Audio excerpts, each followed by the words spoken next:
Retour sur ce plateau avec mes deux invités, Sogoyou Kegewe, ancien ambassadeur, journaliste, André Kagny Afanou, directeur exécutif du CACIT, le collectif des associations contre l'impunité au Togo, défenseur des droits de l'homme, juriste de formation. Kegewe Sogoyou, permettez que je vous appelle comme cela. Oui, c'est mon nom. C'est votre nom, je n'ai pas envie de dire monsieur Sogoyou. Non, voilà. Pas de protocole. La communauté internationale, la communauté africaine, qu'est-ce qu'elles disent concrètement? Parce que, quel que soit le bilan positif que l'on peut dresser des 10 années de règne ou des 14 années de règne de Paul Kagame, il faut quand même reconnaître que ce n'est pas parce que Paul Kagame aura bien fait qu'il a la carte blanche pour changer la constitution à sa guise. Parce que le faire, c'est donner un mauvais exemple aux autres pays de la sous-région et pourquoi pas de l'Afrique. Écoutez, je répète ceci. Et je l'ai dit en introduction, Paul Kagame a beaucoup de raisons pour vouloir s'approcher au pouvoir. Mais si heureusement il dirige bien ce pouvoir, ceci peut compenser cela. C'est ce que j'ai dit. Je ne dis pas que c'est bon. Maintenant, qu'est-ce que les autres pays en pensent? Mais quel pays en Afrique peut en penser quoi? Nous tous, nous sommes dans le même bain. Qu'est-ce que vous voulez qu'on en pense? Aucun chef d'État africain, tenez-vous. Ce n'est pas le Burundi qui va se prononcer. Prononcera sur ça. Ce n'est pas le Burundi qui le fera. Voilà. La dernière fois, j'ai appris qu'entre Burundi et Rwanda, ça ne va pas. J'ai dit, mais au contraire, Nkurunziza avait intérêt à s'entendre avec Kagame, qui est en train de faire ce que lui a fait, pour dire, ben, écoutez, l'autre il fait ça, pourquoi vous ne dites rien? Donc, moi, je dis ceci. Un chef d'État a pour objectif le bonheur de son peuple. Malheureusement, un seul ne peut pas faire le bonheur du peuple à vie, disons éternellement.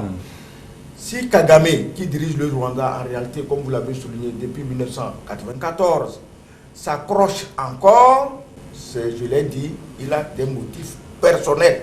Ce n'est pas seulement pour le développement du Rwanda. Mais, je dis ceci, si quelqu'un fait bien, on peut lui pardonner ses fautes. Pourquoi? Monsieur Afanou a parlé de Mandela et de l'Afrique du Sud.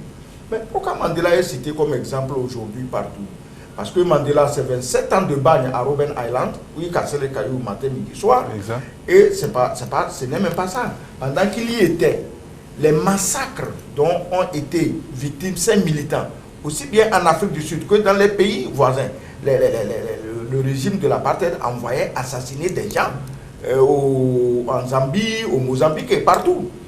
Et quand Mandela est sorti, il aurait pu envoyer Peter Botha, De Klerk, toute leur bande. Il aurait pu leur dire, écoutez, on vous envoie tout ça à la CPI et nous on règle notre problème ici. Il a dit non. On veut une Afrique du Sud arc-en-ciel. Les pécheurs sont acceptés au même titre que les saints. Et aujourd'hui, l'Afrique du Sud est un modèle. Pourquoi nous on ne peut pas faire ça dans nos pays? Pourquoi prendre la revanche? Si tu dois aller à ces pays, on doit te prendre, on doit prendre tes biens, on doit faire ceci. Pourquoi nous n'avons que ça dans la bouche? Et en même temps, nous disons que nous admirons Mandela. Aucun Africain n'admire Mandela, parce que personne ne prêche le pardon. Mandela, excusez-moi, c'est comme Jésus. On te donne une gifle, on tend la joue, on te donne la deuxième gifle. Pourquoi nous n'avons pas de Mandela en Afrique? Grande question. André Kagny Afanou, au Rwanda, on sait que 3,7 millions d'habitants sont pour un troisième mandat de Kagame et 10 Rwandais seulement sont contre. Bon, ça c'est un fait. L'opposition, à part le Parti démocratique des Verts de Franck Habineza, qui a même introduit une requête au niveau de la Cour suprême, laquelle requête a été d'ailleurs rejetée, on a comme impression que, à part Kagame ou en face de Kagame, il n'y a rien. Oui, je pense que déjà, effectivement, comme M. Kegewe l'avait dit, je pense qu'il ne faut pas faire de la fixation sur les chiffres. Parce qu'on sait que même dans les grandes démocraties, les chiffres peuvent être manipulés. Quand on parle de sondage, par exemple, toute la question est de savoir quel est l'échantillon représentatif auprès duquel on est allé. Ensuite, la vérité, malheureusement, c'est que le président Kagame, il faut savoir qu'après le génocide, il était d'abord vice-président. Jusqu'en 2004, je crois, et ce n'est qu'après qu'il est devenu président. Jusqu'en 2002. Ok. Voilà. Et donc, à partir de ce moment, il s'est employé à affaiblir l'opposition. À tort ou à raison, dira-t-on.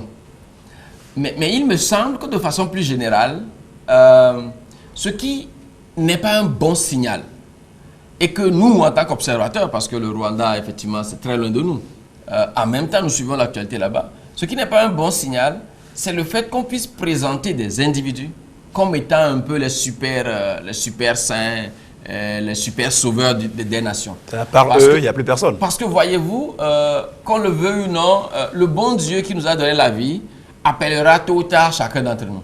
Et si demain, on ne le souhaite pas, que ce soit de façon naturelle, par une maladie ou tout autre moyen, le président Kagame ne devait plus être là, un processus de transmission du pouvoir doit être organisé. Et le Rwanda ne doit pas perdre l'orientation qui est la sienne aujourd'hui. Je rappelle, pendant qu'on est en train de parler des modifications de constitution, qu'en réalité, je ne sais pas, on n'a pas forcément cela pour objet ici, mais dans un pays comme le Togo, il y a un certain nombre d'années, en fait, le Togo fait partie de ceux qui ont, entre guillemets, innové dans les modifications de la constitution. Ce n'est que ces exemples, que je ne trouve pas être de bons exemples, que tous ces pays sont en train de suivre aujourd'hui. Et aujourd'hui, quand on parle de réforme institutionnelle constitutionnelle au Togo, que le pouvoir politique togolais, me semble-t-il, est en train d'avoir de la réticence à mettre en œuvre, c'est parce que justement, cette désir de conserver le pouvoir au profit, de mon point de vue, d'un seul groupe d'intérêts, est effectivement encore imprimé dans la façon de concevoir le pouvoir politique d'un certain nombre de personnes. Donc, il me semble que la zone Afrique de l'Ouest, quand même, c'est une zone qui, jusque-là, ne donne pas le mauvais exemple. Souvenez-vous que dans presque tous les pays de l'Afrique de l'Ouest, le mandat est limité, oui, et que c'est seulement au Togo, du président Faure Gnassingbé, et en Gambie, du président Yahya Jammeh, que cette limitation n'est pas effective. Et d'ailleurs, ces pays-là, ces deux se seraient opposés à une proposition de texte que la CEDEAO a voulu introduire lors de nos récents sommets. C'est pour dire que quand vous prenez l'Afrique de façon générale, il y a des blocs. Il y a l'Afrique centrale, l'Afrique australe, l'Afrique occidentale. Donc il y a des signaux positifs qui peuvent venir de l'Afrique occidentale. Il faut espérer que l'Afrique occidentale confirme ces signaux positifs-là. D'ailleurs, en matière de prévention des conflits, la CEDEAO fait un travail énorme. Il y a deux textes essentiels que la CEDEAO a pris. Le protocole sur la prévention des conflits et le protocole additionnel pour la bonne gouvernance. C'est des textes importants. Il faut espérer que les évolutions aillent dans ce sens-là et que cela inspire les autres pays. Et qu'une fois pour de bon, par rapport à la respectabilité de nos États à l'international, qu'on ne puisse pas continuer par dire « Oh, c'est en Afrique que les mauvais signaux sont donnés ». Je vais terminer en disant, en parlant toujours de mauvais signaux que l'Afrique donne, que lorsqu'il était au pouvoir, le président pakistanais Pervez Musharraf avait été confronté à un coup d'État. Je crois que c'est lui-même qui était à la tête du processus. Et quand il a été interviewé, il a dit quelque chose de surprenant. Il dit non, rassurez-vous, nous ne sommes pas en Afrique ici. Donc ça veut dire que même dans ces pays-là où on peut avoir des gens autoritaires, ils s'en prennent à nous, Africains, comme étant ceux qui sont porteurs des mauvais exemples. C'est dire en définitive que ce que moi j'espère, c'est que les élites africaines, les jeunes africains, les médias africains, les observateurs, quels que soient nos intérêts individuels par ailleurs, que les gens affirment un certain nombre de principes. Parce que ce qui est en jeu, c'est la place de l'Afrique dans les 30 ans qui viennent. Est-ce que les Africains vont continuer par prendre pas se faire refouler déjà dans les différents consulats? Est-ce que les Africains vont continuer par prendre l'avion, par prendre le bateau, en allant dans un pays occidental avec des incertitudes? Et avec une Europe qui est déjà bondée du monde des réfugiés syriens, irakiens, que l'Europe n'arrive même plus à contenir. Alors, M. Kegewe Sogoyou, il y a le Congo de Denis Sassou Nguesso. Un Paul Kagame au pouvoir au-delà de 2017 pourrait conforter Sassou Nguesso dans sa volonté, lui aussi, de rester au pouvoir pour 2 mandats supplémentaires. Parce qu'il faut rapidement rappeler les conditions dans lesquelles il est revenu au pouvoir, parce qu'il était au pouvoir d'abord jusqu'en 1992, si ma mémoire est bonne, avant que le président Pascal Lissouba prenne le pouvoir après la conférence nationale. Et voilà, il a pris le pouvoir après la guerre civile. Depuis 1996, il est là jusqu'à aujourd'hui. Donc il peut se dire, voilà, qu'on le veuille ou non, moi aussi, j'ai quand même contribué à reconstruire mon pays avec des projets qui ont été le projet de construction de routes, bref, des salaires qui ont été augmentés. Ça peut également servir d'argument pour Denis Sassou Nguesso de vouloir s'éterniser au pouvoir. Et partant, le Congo démocratique et d'autres pays encore. Et je crois que quand vous prenez le Congo, Brazzaville avec Denis Sassou Nguesso, cet homme avait été, excusez-moi le terme, viré du pouvoir pendant les processus démocratiques. Oui. Il est parti, il est revenu, mais malheureusement, comme ses successeurs qui étaient à Brazzaville, excusez-moi aussi le terme, étaient une bande d'idiots, ils se sont lancés dans une guerre qu'ils savaient qu'ils allaient perdre d'avance, parce qu'ils avaient affaire à un général et l'autre était le professeur des professeurs. Je ne sais pas pourquoi on l'appelle comme ça, mais on l'appelait comme ça. Donc, Sassou Nguesso est revenu au pouvoir. Aujourd'hui, il a mis l'ordre dans le pays. Il a amorcé un réel développement et changement dans le pays. C'est vrai, vu son âge, je crois qu'il a 67 ans. Hein. Je crois, non, il doit avoir 60... Non, il doit avoir 72 ans. Parce qu'il doit avoir 72 ans parce qu'aujourd'hui, la Constitution plafonne l'âge La candidature, oui. du candidat, c'est 70 ans. Donc il veut maintenant changer pour que désormais, il n'y a plus d'âge de limite. Ça lui permettra donc de briguer un autre mandat. Vu son âge, il peut se poser en modèle justement pour dire, écoutez, moi, vu mon âge, je ne vais pas faire ce que les jeunes font, je vais m'en aller, que quelqu'un d'autre vienne, je serai là comme observateur, en arrière-plan, bon, comme ça, s'il fait bien, je verrai moi-même les fautes que j'ai commises et je verrai moi-même ce que j'aurais dû faire pour que les Congolais soient plus heureux. Il faut parler surtout des Congolais. Hein, quand on parle de nos pays, il faut parler des habitants de ce pays. Monsieur Afanou a fait un crochet sur le Togo.